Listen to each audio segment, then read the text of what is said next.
Hulk पूरे दिन शहर में लोगों की हिफाजत करता है। कभी भारी चट्टानों को हटाकर रास्ता बनाता है तो कभी बेकाबू बस को खाई में गिरने से अपनी ताकतवर बाजुओं से रोक लेता है। शहर उसे अपना सबसे ताकतवर रक्षक मानता है। लेकिन एक रात सब बदल जाता है।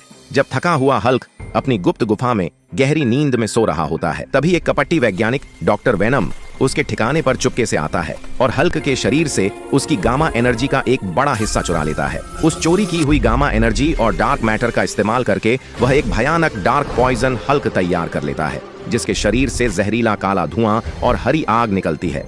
अगली सुबह शहर में कोहराम मच जाता है। लोग देखते हैं कि वही डार्क हल्क पार्कों को उजाड़ रहा है, सड़कों पर गाड़ियां फेंक रहा है और इमारतों को तोड़ रहा है। लोग दहशत में आ जाते हैं। हल्क अब लोगों की नजरों में विलेन बन चुका है। जब असली हल्क बाहर निकलता है तो लोग उस पर चिल्लाने लगते हैं, धोखेबाज हल्क, निकल जाओ हमारे शहर से, हमें तुम्हारी सच्चाई पता चल गई है। लोग उसे ईंट और पत्थर मारने लगते हैं। मायूस हल्क वापस जंगलों की तरफ भागता है और एक पुराने लैब में जाकर अपनी स्थिति को समझता है। उसे पता चलता है कि डार्क पॉइजन हल्क को हराने के लिए उसे अपनी बची हुई शक्ति को एक नए गामा टाइटन आर्मर में बदलना होगा।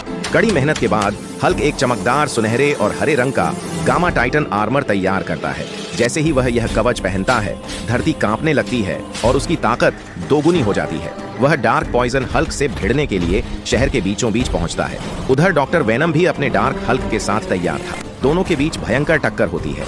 एक मुक्के से जमीन फट जाती है और दूसरे से आसमान गूंज उठता है। लेकिन धीरे धीरे असली हल्क की सांसें फूलने लगती हैं, क्योंकि गामा टाइटन आर्मर की असली ताकत लोगों के भरोसे और प्यार से ही जागती है। तभी हल्क गिरते गिरते लोगों से कहता है, दोस्तों, मेरी ताकत खत्म हो रही है, प्लीज जल्दी से लाइक और सब्सक्राइब कर दो, वरना बुराई जीत जाएगी।